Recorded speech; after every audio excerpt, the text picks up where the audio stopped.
Hello and welcome to Lecture 4. This week we're moving on to forces. This lecture we're going to spend some time introducing the concept of forces and a tool called free body diagrams. We'll go over what we learned in the reading about Newton's 3 laws. We'll recap all of the types of forces that we'll see in our problem solving. And then we'll spend some time using these tools to investigate the type of problems you'll be expected to solve.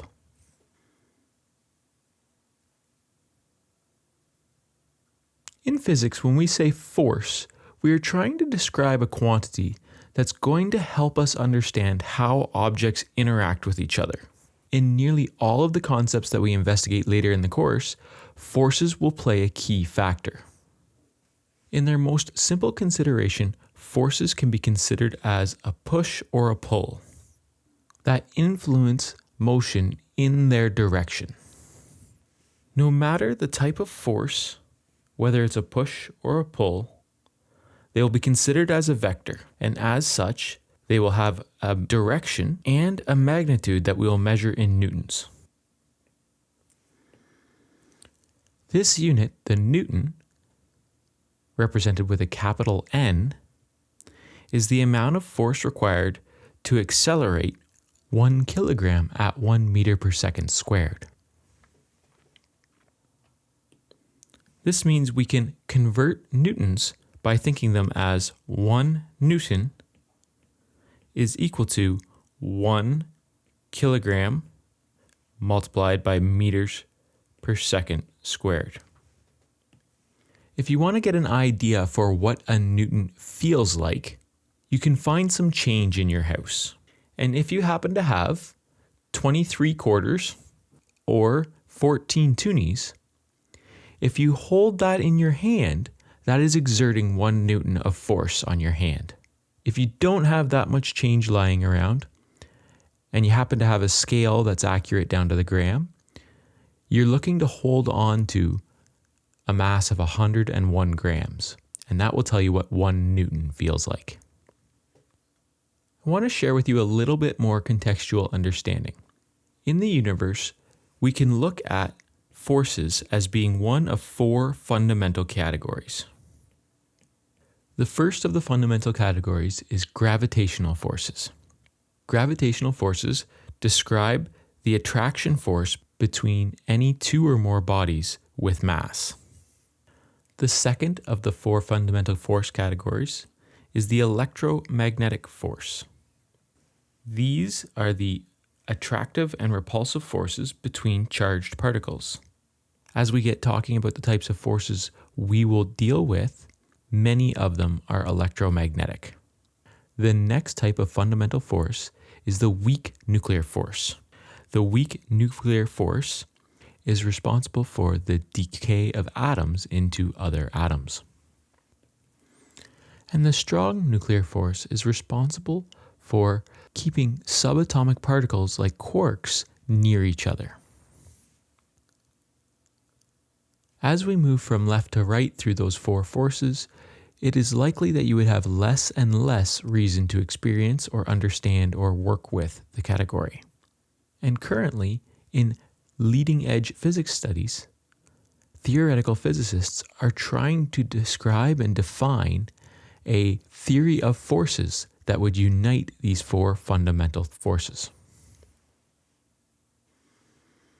Before moving on, we need to make sure that everybody understands a tool that we will use to set up and visualize force problems. We need to look at the rules for drawing free body diagrams. Free body diagrams always start with a body, and that body could be in 1, 2, or 3 dimensions.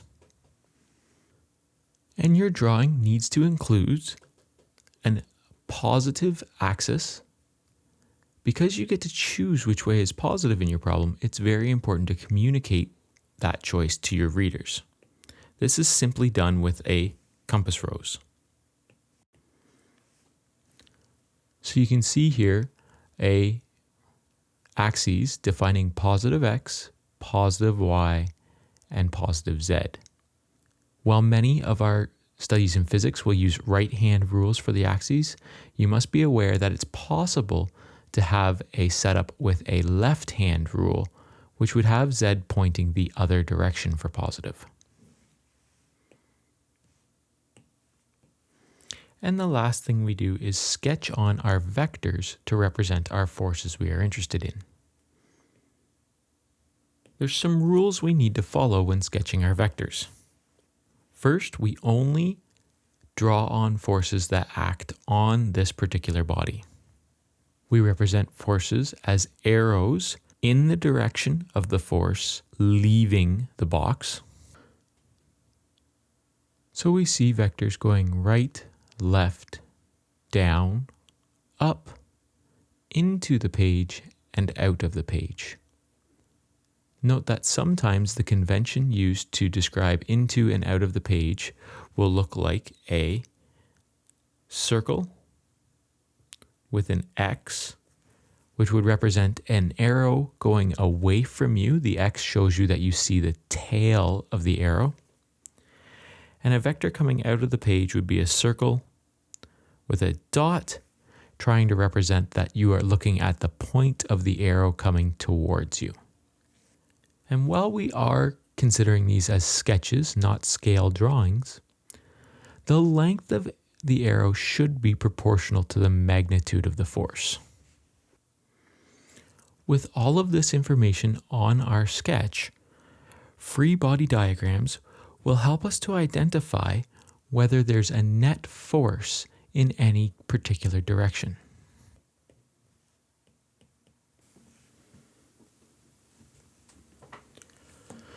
Now let's move on to talk about how we understand forces. We're going to focus on Newton's 3 laws of forces. Unfortunately, it's a common situation that our everyday observations of forces lead us astray to the true nature of how forces interact. We have to pay close attention to these 3 laws.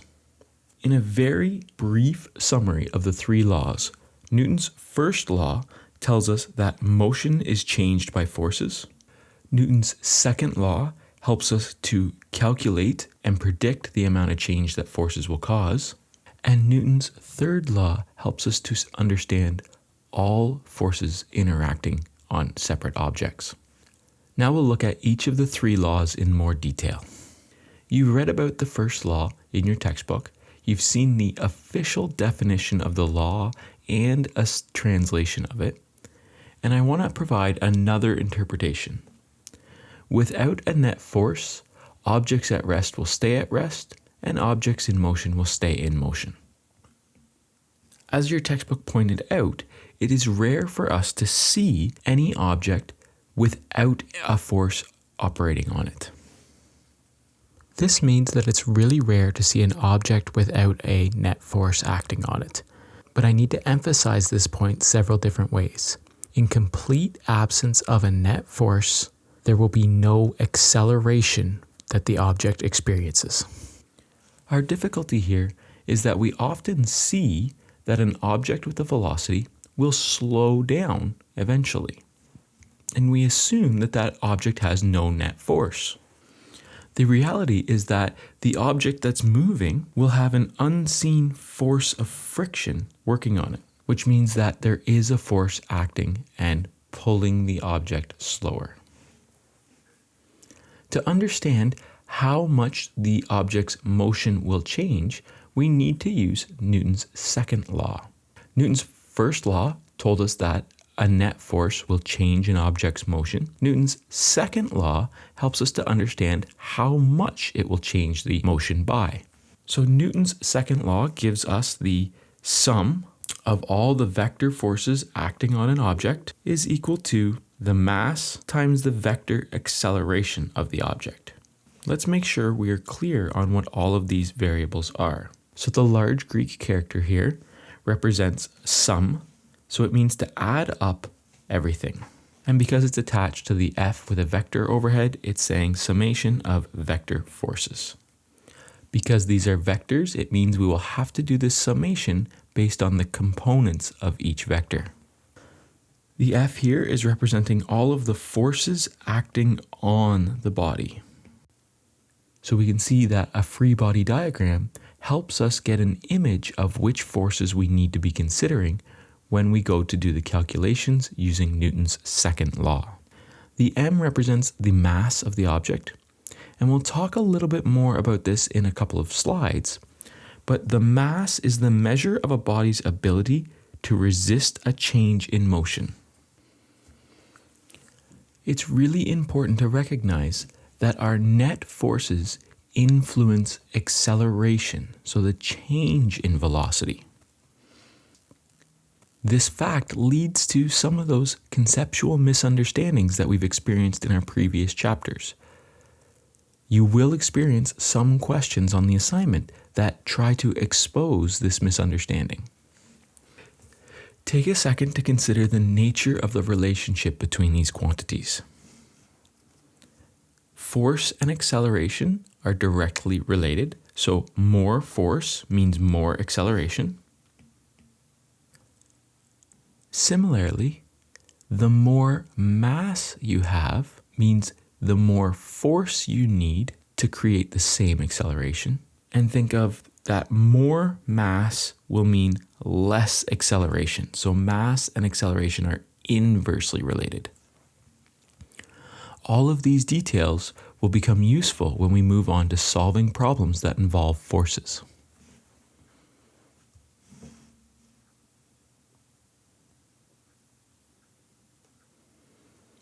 Newton's third law, the action-reaction pairs.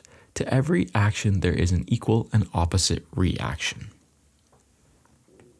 This again gives us an equation we can use, and this equation is one of those equations that we use to help us set up problems.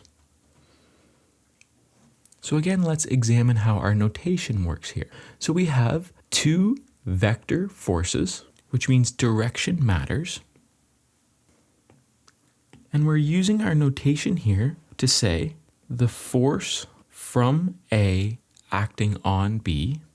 And when we flip the subscript notation to have BA, we're considering the force from B acting on A. You will likely have experience with this. Think of a time where you've had to try and push something heavy across the ground. You apply a force on the box. The box applies a reaction force against you. And in some of those situations, the reaction force is enough that you slide away from the heavy object. The other part of this equation is telling us that the direction changes, but the magnitude of these forces stays the same. The book gives you the example to explain these reaction forces as gravity, pointing out that you exert some gravity on Earth and Earth exerts some gravity on you. These forces are equal and opposite. And again, we lead to a misconception that we aren't doing anything to Earth. But the reason for this is that the mass of the two objects is so vastly different. Remember, if you have more mass, the same force causes less acceleration. So while the Earth is able to force us to accelerate, we have very little ability to have the same reaction on Earth. We have a conceptual difficulty here. Careful consideration of action-reaction pairs must be made. It's important to note that action-reaction pairs act on different bodies. So both forces in the pair cannot be drawn on the same free body diagram.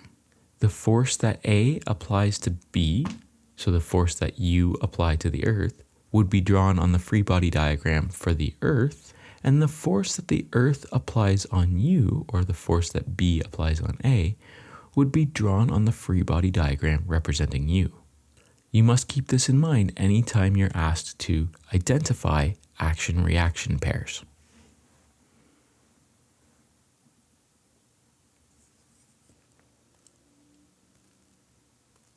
Now that we understand the laws that govern forces, we need to move on to considering the different types of forces that we'll encounter. Depending on the type of force we are looking at, there's different ways for students to misunderstand the concept. To give you an idea of what's coming, let's quickly sketch a free body diagram. So we'll take a block, and to make things slightly more interesting, we're going to rotate that block a little bit, and we're going to have that block sitting on a surface. So all objects will have some force that pulls straight down on them, and we typically represent that force with a W with a vector arrow on top. If we take and apply a force to our object, we can draw that applied force in the direction that that force is applied, and we'll often see a force that works in the opposite direction of motion, pointing the opposite way. Now, because this object is just a quick sketch, I haven't considered the size of each of these vector forces. We're just getting an idea of all the different applications that could show up. As we said at the start, the most general interpretation of forces is that they are either a push or a pull. In this case, we're going to think about forces that we apply directly to the object. So if we consider our box, and we consider somebody coming along and applying a push to that box, then the most common force we see is an applied push. When we sketch this free body diagram, we don't need to include the little stick figure, but there is a common mistake that occurs. Vectors representing pushes must be drawn leaving the object. So the correct vector in this situation would come out of the far side of the object and be represented as our force applied. Students often incorrectly look at this and say, if I'm pushing the object, then my force must look like this. And this would be an incorrect way of representing on our free body diagram. The other application direction of force is pulling forces. So again, we have an object and we have a person, and they have a rope that they're using to pull on our object. These types of applied forces have a special consideration. Forces pulling an object through a rope, wire, or cable are considered as tension forces. So our pulling forces include tension, gravity, and magnets. As drawn, we would be considering the object and its source as a system, but sometimes we can consider the object and the source as separate pieces, and in those situations, a push force would increase the distance between the object and the source, and a pull force would decrease the distance between the object and the source. We need to look a little bit more closely at tension. In our consideration of tension forces, we make the assumption that ropes, chains, and wires do not stretch. While this is unrealistic, it helps us to have more static problems that will be easier to solve. The other assumption we make is that ropes, chains, and wires do not have mass. Again, while this is unrealistic, it allows us to complete our calculations without increasing the mathematical difficulty of the problems. You should note here that all of our applied forces are drawn in as vectors. And you have to consider that an applied force that is at an angle will act in two planes. So on here, while we drew the force of tension as being horizontal, often we'll see that as you pull on an object, you pull up a little bit.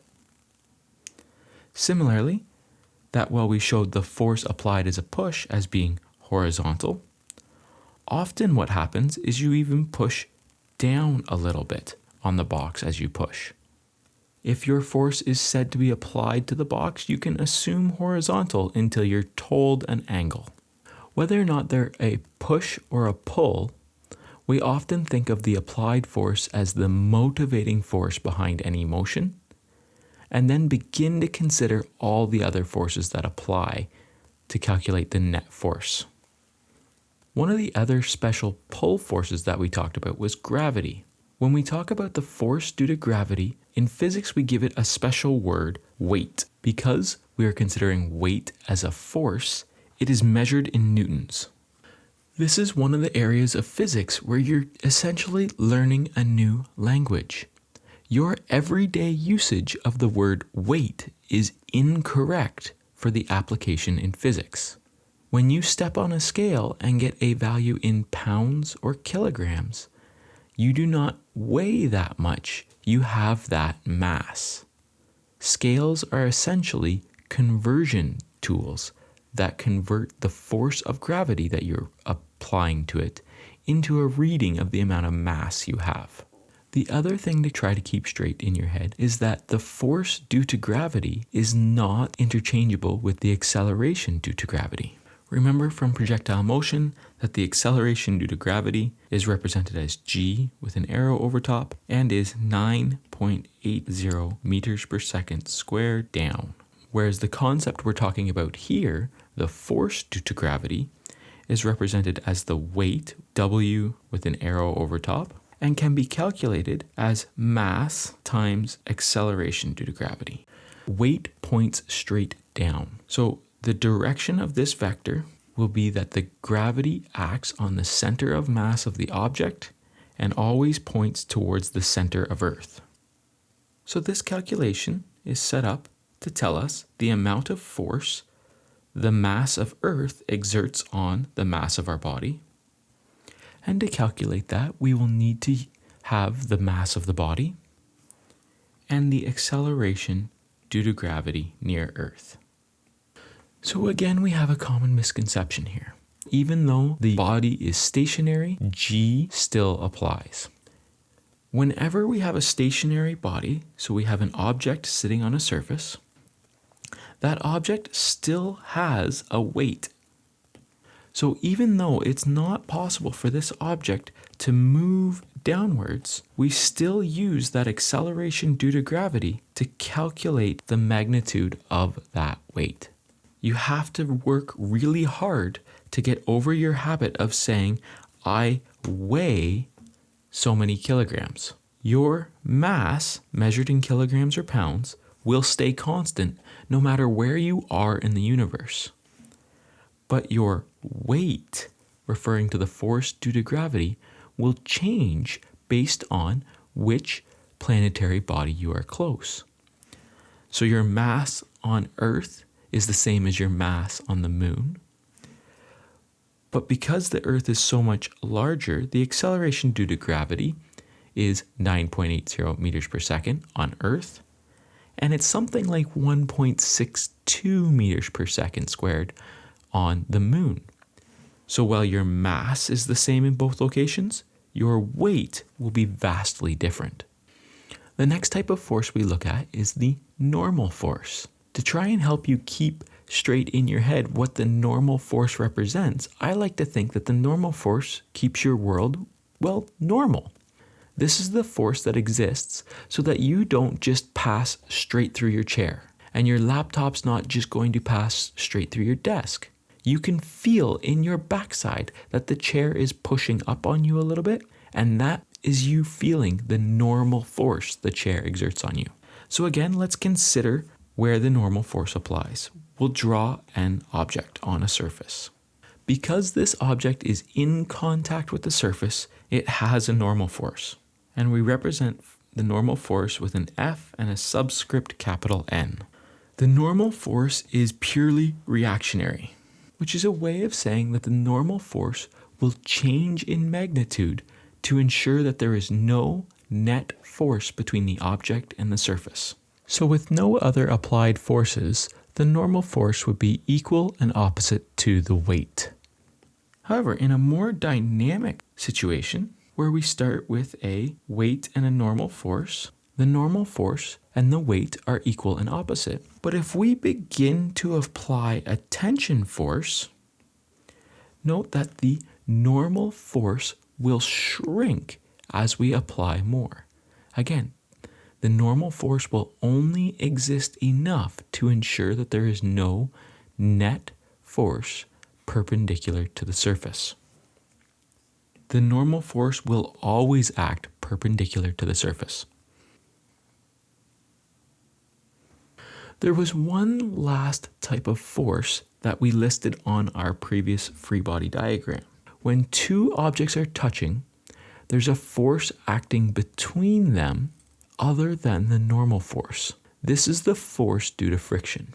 So we have a formula we use to calculate the magnitude of the force due to friction. You'll notice that this formula does not have vector arrows. We will need to interpret the direction of our force, as right now with our level of math, we can only calculate the magnitude. In this formula, you'll see a new variable. Mu represents the coefficient of friction. It is often a decimal number that essentially scales the amount of force applied. We have two types of friction we consider. Static, which we use a subscript S, and we use static friction anytime the two surfaces are stationary relative to each other. As soon as the two surfaces start to move relative to each other, we consider that a kinetic situation. So we apply kinetic friction whenever two surfaces move relative to each other. Generally speaking, a mu value, a coefficient of friction for static surfaces, is going to be greater than the coefficient of friction for two surfaces that are kinetic or moving between each other. From the equation, you'll see that the force of friction depends on the amount of normal force. So if we have more normal force applied, then we will have more friction. If we have less normal force applied, then the friction will decrease. As I said, our equation is focused only on the magnitude, and we will have to interpret the direction. That direction will always oppose motion. Generally, static friction resists letting body begin to slide, and kinetic friction is constantly trying to slow a moving body down.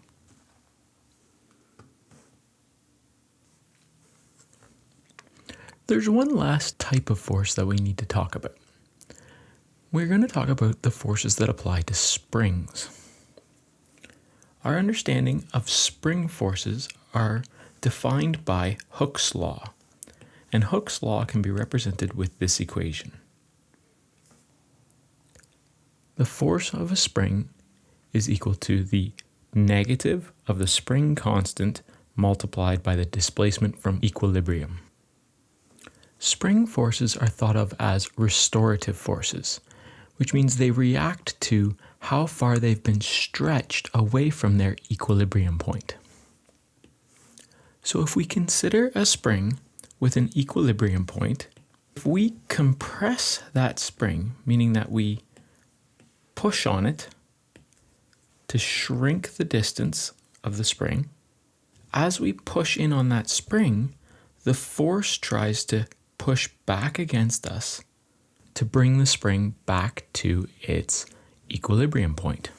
Similarly, if we were to pull on the spring and stretch it out, then this force the spring is applying would be trying to pull the spring back into the equilibrium point. For our equation, you can see that we are looking at the magnitude, but this negative sign also helps us determine which direction it's going to be. This force is very dynamic, so the more we pull, or the farther we've stretched the spring, the more force we experience. Because of that, we will often just do static calculations. So what is the force on the spring to stretch it to a specific position?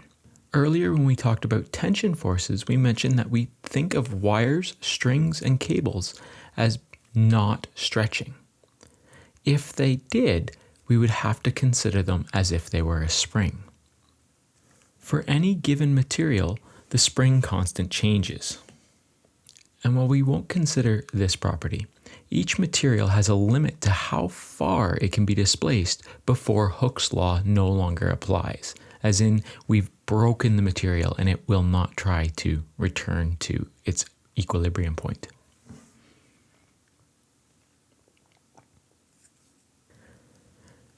Now that we understand all the types of forces that we can interact with, let's attempt to create a free body diagram. Consider a block with a mass of 220 kilograms on a ramp that is angled at 35 degrees. If you can exert a force of 1,130 newtons attempting to pull the block up the ramp, and that block has experienced a force of friction equal to 636 newtons, also up the ramp. Draw the free body diagram. So we need to label all of these forces. So we have a ramp. That ramp makes an angle of 35 degrees. On the ramp is a block. We've been told that the block has a mass and that we are applying a tension force and that there's also a frictional force. And when we start to think about these problems, we need to consider that if there's a mass, then we know there's a weight. The weight will point directly towards the center of Earth, which means it doesn't point perpendicular to the ramp. So we'll draw it straight down on our diagram. And if the block is on the ramp, then the block will also be experiencing a normal force that is perpendicular to the ramp. At this point, we are done our free body diagram. We've labeled all of the forces that we know of, and we've drawn them with vectors roughly proportional to the size of their force. Note that it is an option for you to label the mass inside the block. You do not always need to do this. Whether we're working in 1, 2, or 3 dimensions, force problems generally take the same approach. Problems will have a force component and a motion component, and our job, as always, will be to determine what we know and what we need to know, and then use the information given and our understanding of the concepts to solve for the missing information. One of our most powerful tools to accomplish this is the equation that came with Newton's second law.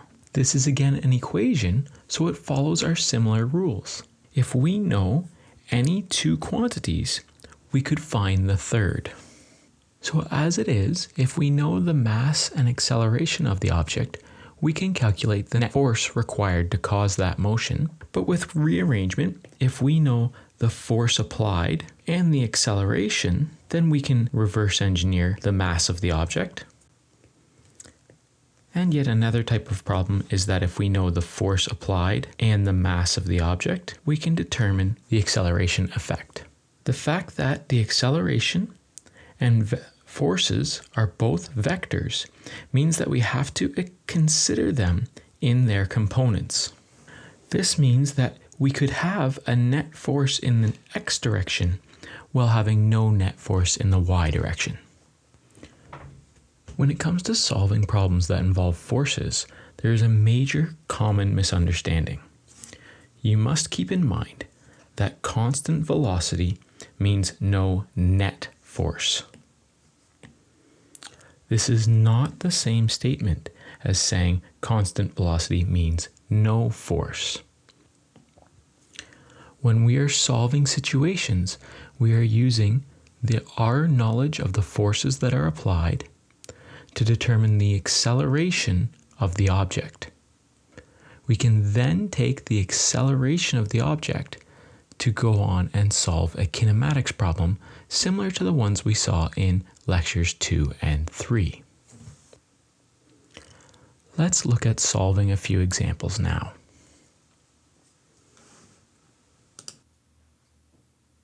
Let's look at our strategy to employ when we are asked to find what force is required for constant velocity. Consider a plane with the following forces applying. So again, it's important to consider all the information available to you. Most students will be able to pick up that they were given 2 forces, but another very important piece of information here is that our plane is moving at a constant velocity, which means we also know that the acceleration is equal to 0.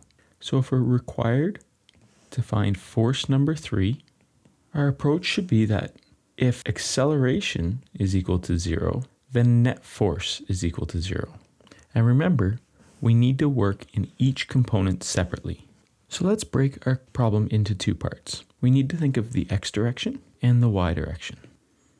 Overall, we know that the sum of all of the x components will be equal to 0. So we have 0 is equal to force 1's x component plus force 2's x component plus force 3's x component. This is the piece we don't know, so we need to rearrange the equation. So force 3 x component will be equal to negative force 1's x component subtract force 2's x component. And we have the same system on the y directions. As always, I encourage you to find formulas to replace the x and y components and calculate once. So if we focus on force 2, we can see that the x component will be equal to force 2 times the cosine of theta 2. We have equations like that for all 4 of our known components, so we can substitute them now. Now for each of these directions, I don't have any unknown values, so I can start to substitute. The magnitude of force 1 is 200 newtons, but if we look at our diagram, the angle 270 degrees, starting from the horizontal, goes all the way around and points straight down. The cosine of 270 degrees is 0, so this entire term cancels out, which means we only have negative 150 newtons from force 2 times the cosine of 200 degrees. Now looking at the y direction, again there's a special consideration for the angle that we have, 270 degrees. The sine of 270 degrees is just negative 1. So in that case, we will have a negative 1 from sine theta. So we'll have negative magnitude of F1. So we get 200 newtons. And our consideration of the angle is already complete. So then we add 150 newtons and sine of 200 degrees. We're going to take a second and look at how these calculations break down, just so you see where the signs come from in our final answer. I don't expect you to complete this step. So we have a negative value, and the calculation we get from 150 times the cosine of 200 gives us a value of negative 140.9538931, which means we end up having a positive x component to force number 3. Now, if you've chosen to substitute values and complete your calculation at this stage, keep in mind we're not done. We need to go to polar notation, which means we still have calculations to complete later. So if you've done this, you need to look at your calculator and use the store feature. So on the Sharp calculator, it's an STO button, and then you can store the value into any of the 5 letters on the row that has all its exponent keys. When I do this, I use the notation of writing whatever letter I used to store and circling it. So that means I've told my calculator to keep this value and all its decimal places in the A memory bank. And if you've completed the calculation on the Y components, you would have 251.3030215 newtons. And again, because I'm going to need this value, I will store it in the B memory bank. So these are our X and Y components of force number 3. And now would be a good time to confirm for yourself, do I expect a positive X and a positive Y? And if we look at force 3, we're moving right for the X coordinate and up for the Y coordinate. So yes, I expect these values to be positive. And as you saw from that quick sketch of the components, we expect the Y value to be greater. Now let's work on completing the last step, converting to polar notation. So in this case, when we're looking for the angle, we're looking for theta.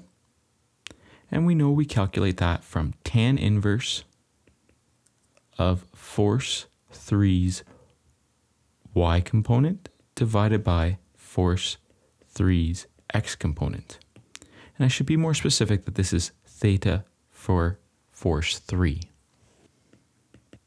Similarly, when we're looking for the polar magnitude, we would be looking for the size of force 3, and we would use force 3's x component squared plus force 3's y component squared, and we would need to take the square root of that value. So at this point in time, we have to substitute our values we've already calculated and stored in the memory banks, but we would have been better served to come to this portion of the problem at this step in the equation and input those equations into these places. That means we could let our calculator do one calculation and solve this all at once. Because we have very few significant digits in this problem, it's going to be okay to work with the stored memory banks. So to use the memory banks in your calculator, you're looking for the RCL button, and you just go back to the same letter you stored the value in. So we have our Y component stored in the B memory bank, and we want to divide that by the X component, which is stored in the A memory bank.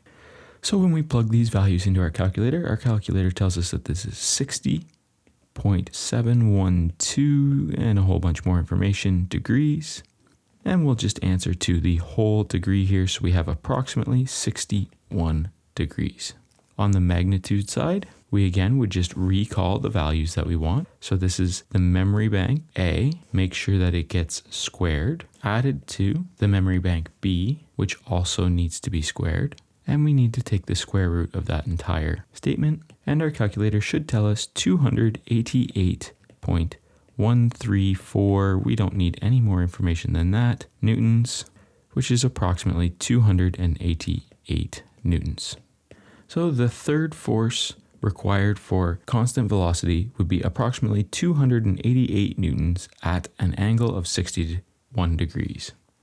So because this vehicle has constant velocity, we would assume that it already has some V value, so it is moving, and it's applied just enough force to maintain that velocity. If we had any increase in force number 2, then that would begin to have a net force applied, and the vehicle would slow down and descend. Similarly, if there were any increase in force 3, then there would be a net force in that direction, and the vehicle would actually be accelerating or ascending because of the directions of force 3.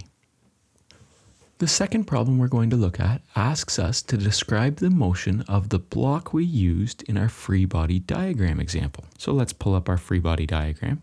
And if you recall, we were told that the force of tension had a magnitude of 1,130 newtons, and the force of friction had a magnitude of 636 newtons. We weren't given any other forces, but we were given the mass of the block as 220 kilograms. If we have the mass, we can calculate the weight. So the magnitude of the weight force is going to be calculated using m times g, which gives us a magnitude of 2,156 newtons. I approach all of this in the setup phase because our weight calculations are generally fairly straightforward. Our normal force calculations, though, are actually slightly difficult. If we're asked to find the motion or describe the motion of the object, this is the problem's way of saying that you are required to find acceleration. So our approach is going to be to find the net force. There's a very powerful strategy here you should apply. You can choose the X and Y directions. And often we just see students choose Y to be straight up and X to be directly to the right. But in problems like these, that means that you're going to have to decompose the force of tension into X and Y, the force of friction into X and Y, and the force normal into X and Y. And the only force that is actually directly in your coordinate plane is W. So if we take our coordinates and decide to turn them so that they're in the same direction as our ramp, then now force normal is entirely in the Y direction, force tension is entirely in the X direction, force friction is entirely in the X direction, and the force weight is the only one we need to decompose. So because you can choose the direction of X and Y, set ramp problems with X and Y in the direction of the ramp. When you do this, it means we have to do a little bit of thinking of how we break down our weight vector. So we're going to have a component in the new Y direction that is perpendicular to the surface of the ramp, and we'll have a component that's in the new X direction, which is in the same direction as the ramp. When you turn the ramp, the angle between the actual direction of the weight vector and its Y component will be theta. But note, you cannot just use our typical formulas for breaking this into x and y, as our x component is now opposite of our angle, and our y component is adjacent to our angle. So you have to be able to set these angles up and their sine and cosine functions based on this new arrangement. So with all that information on our diagram, I'm going to shrink it down a little bit and work at the calculations. Again, we need to work in the x and y directions separately. So in this case, we're looking for the net force, which means we're looking for the x component of that net force, and we need to add the force of tension's x component, the force of friction's x component, and the force of weight x component. Because of our strategic setup, we know that the force of tension is entirely in the x, the force of friction is entirely in the x, and the force of weight, if we look at our triangle again, the x component is the far side, so we're going to be looking at the weight magnitude multiplied by the sine, and here if we look, we measure back to positive x, so positive x is this direction, and this angle is not quite 270 degrees, so we subtract from it 35 degrees, so we have an angle of 235 degrees. So we know we have values for all of those variables, so let's switch our focus to the y direction. Again, we're looking for the net force, and that's going to be the force normal's component in the y direction, and it's going to be the force of weight's component in the y direction. And again, because of our strategic setup, we know that the force normal is entirely in the y direction, and the force of weight magnitude times the cosine of 235 degrees will represent the y component. Now we need to take a second and look at our diagram again. As we look at our x component, this refers to if the block is moving up or down along the ramp. The way most ramp problems work is that we assume the block is sitting on the ramp and does not leave it.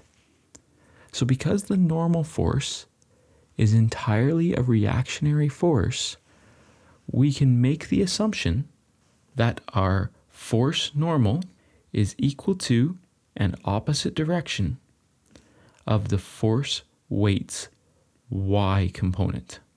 So what this tells us is that in our y direction, there is no net force. We only get to make this blanket statement that there's no net force because of our adjustment to the x and y directions. If we left x and y as they were, then the total component of the force normal would match the component of the weight that is perpendicular to the surface, so the block wouldn't suddenly fly away, but the calculation would be much more difficult.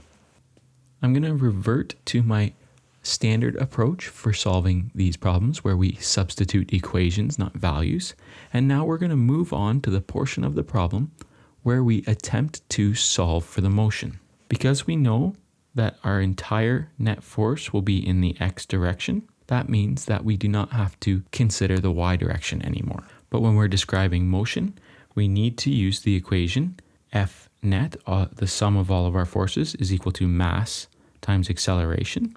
We're after acceleration here, so we can rearrange to say that acceleration is equal to F net divided by mass, and we can substitute what we know. F net is equal to the force of tension plus the force of friction plus the weight multiplied by the sine of 235. And we'll divide this entire thing by the mass. So we can substitute our values. We have 1,130 newtons from tension. We have 636 newtons from friction. We have 2,156 newtons from weight, but we only want a component of it based on the sine of 235 degrees. And we have a mass of 220 kilograms.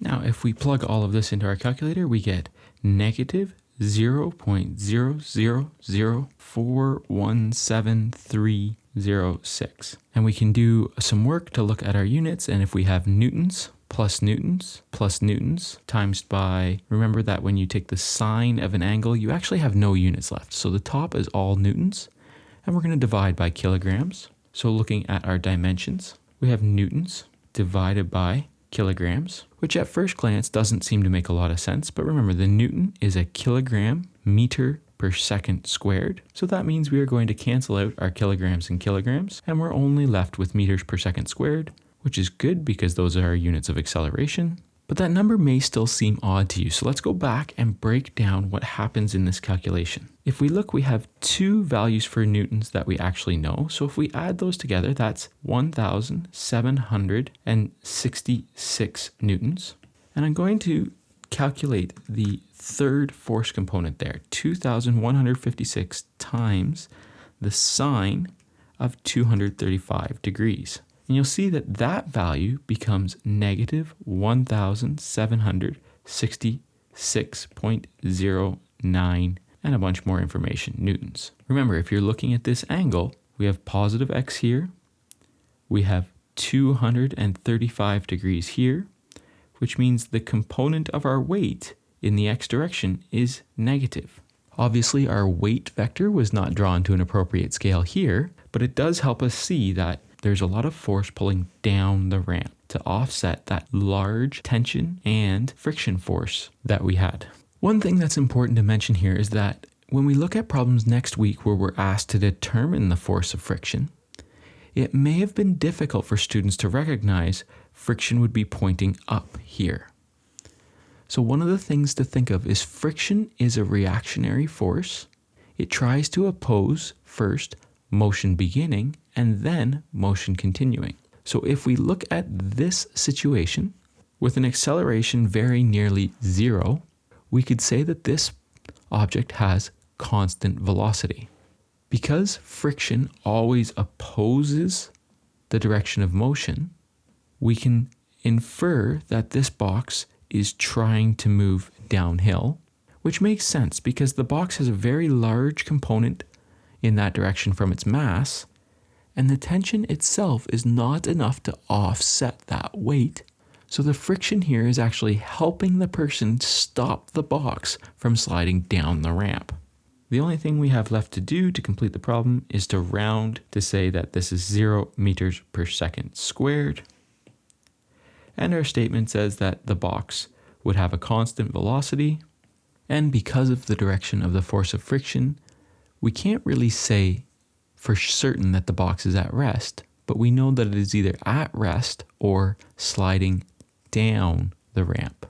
This week was mostly about introducing forces. Next week we'll look at solving more difficult problems. But before then, I want you to consider this plane, and I want you to tell me if this plane is about to fall out of the sky. You'll need to base your judgment on the fact that this plane has a thrust equal to 35 kilonewtons, a lift equal to 7.84 times 10 to the 4 newtons, a weight with magnitude 7.84 times 10 to the 4 newtons, and a drag equal to 35 kilonewtons. The concepts we introduced today will help you understand this problem. To date, we've just been using our formula at the bottom of our quizzes.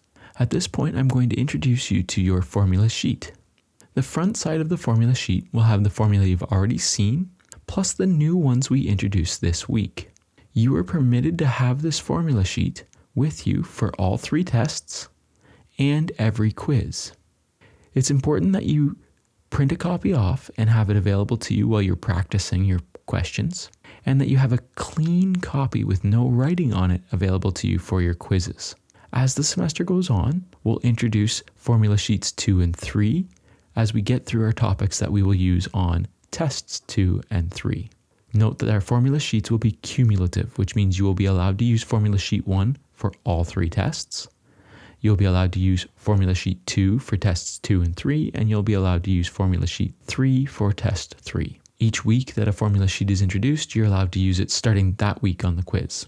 Not pictured here is the conversion that we mentioned in class, which will be on the back side of the sheet, so it's important that you're able to print double-sided.